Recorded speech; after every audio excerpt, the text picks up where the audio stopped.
Randall Park, ladies and gentlemen. What's happening, Joe? Good to see you, brother. Good to see you, man. Thanks for coming on here. Yeah, Appreciate it. Yeah, for sure. You are in the middle of one of the most controversial movies in the history of the world. Yeah. You play. I play Kim Jong-un. Yeah, in The Interview. Yeah, that's right. Which is fucking crazy, man. I didn't think it was crazy when I signed on.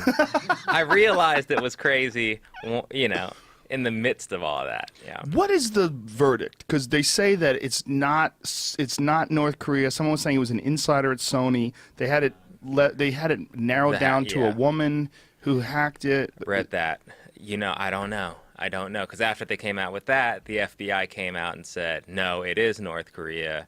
We have a lot of information that we haven't released, but it is. Trust us. But then, the private kind of security experts still think it's not North Korea. I would almost always go with private security experts over the FBI. Almost always. I kind of feel like most people now would also, which is kind of sad, sad for the FBI. But I think most people are questioning it. Would you be willing to go over there ever? Hell, well, yeah, ever? You mean like? Do you mean North Korea specifically, yes. or do you mean? Oh yes, very specifically. No. I would not go over there. I would never go there, especially What if now. you went over there under the guidance of Dennis Rodman? No. I would say I wouldn't go near Dennis Rodman.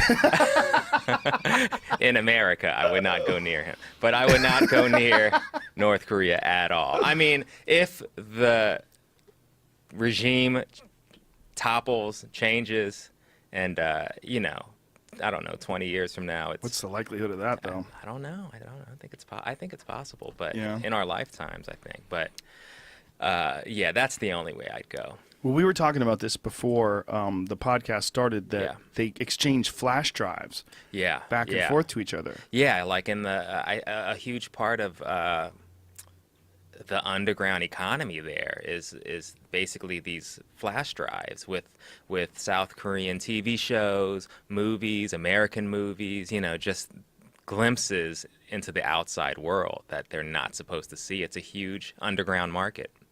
So I think the people there, especially the younger people, they know what's going on, And if they get caught, not only are they fucked. Yeah, but well, this is what I've read, and I don't know how it is now. It might be even worse now, for all I know. But yeah, if they get caught, they go to a labor camp for yeah. And when we hear about like dictatorships like that, we always think of it like that's from like the 40s. Like you think of it as it is from the 40s. That's a thing, and it just has not changed over there. Yeah.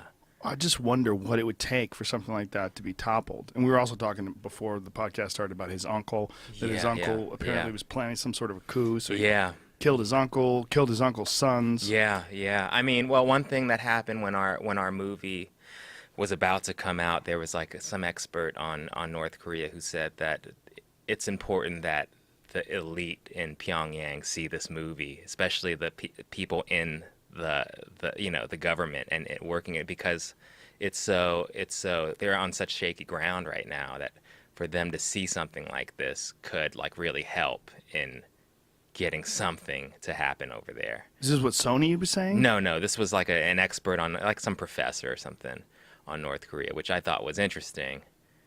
But yeah, I that kind of blew my mind when he said that.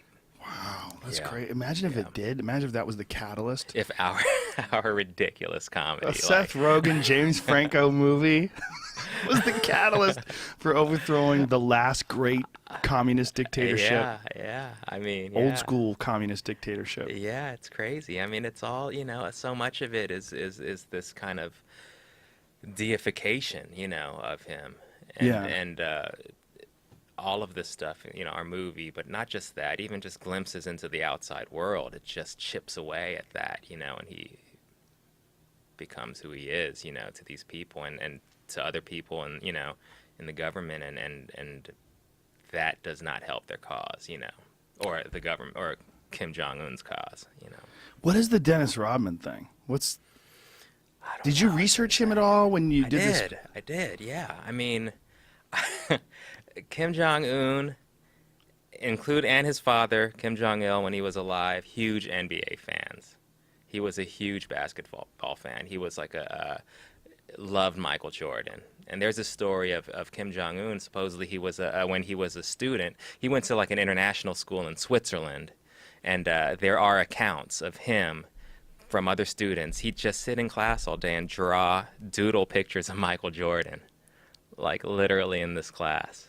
So like he was obsessed with basketball and that era. And I think, you know, that Bulls team was running things at the time. And like Rodman, he was a huge Rodman fan. Wow. Yeah. That's so crazy. It's so crazy. See Rodman over the interview anyway. We had to go over all the crazy shit that he's been going through. Yeah. The artist formerly known as Kim Jong-un. Did you at any point in time feel like you fucked up? No, man. You know, no. No? This is the thing. I wasn't like scared for my life or anything like that. I'm scared for your life. But this is the thing. There were enough people like you, friends, family, people who were genuinely scared for my life that it got me thinking, like, should I be scared for my life? Well, you had Secret Service at the crib. We had guards at the house. What? Yeah. Sony provided us guards. For how long? It's like a couple weeks. What the fuck, Sony? At first, I was like, we don't need guards.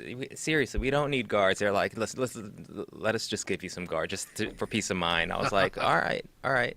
And then one day they were just gone. Like a few weeks later, they were gone. And I was thinking, oh my God, where are the guards? I need the guards. You know, like I was just so, you know, I felt so protected by them when I wouldn't have otherwise, you know. I just got used to, and then my friends being so concerned for me, it just kind of got me paranoid, you know. Did anyone contact you? Did you get any threats, or did anybody? No one on Twitter like pretended to be from North Korea and fucked with you? No. We should have done it to him. Dude, I would get like spam mail, like I always get, and I would think twice. I'd be like, wait a minute, is this like regular spam, or is this like hack into my email, destroy my life spam? You know. Right. And but I didn't know. I would never have. I just kind of deleted it, like I always do, you know. Yeah, you're always gonna. That could I was be paranoid, totally unrelated. Yeah, most likely. But I got paranoid. I got paranoid after a while, and then the movie came out, and like we were talking about earlier, it just all died out. Like the dust settled really quickly. It was like crazy. It was like the biggest news, and then all of a sudden, I don't know. It seems like things just die quick today. Yeah. Because there's so much new scandal coming down every day. There's always something new, nutty dick pics, fucking sex scandal, something horrible happens. You know, ISIS cut somebody's head off, something, you know, there's always some Cosby, new thing. another woman comes Yeah. 1 year.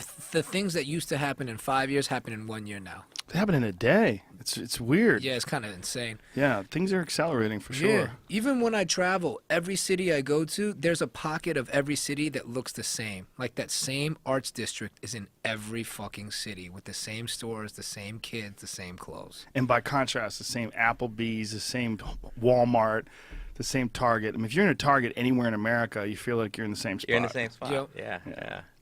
How the fuck did you go from being a chef to being on a sitcom? What the hell's going on, man? How did you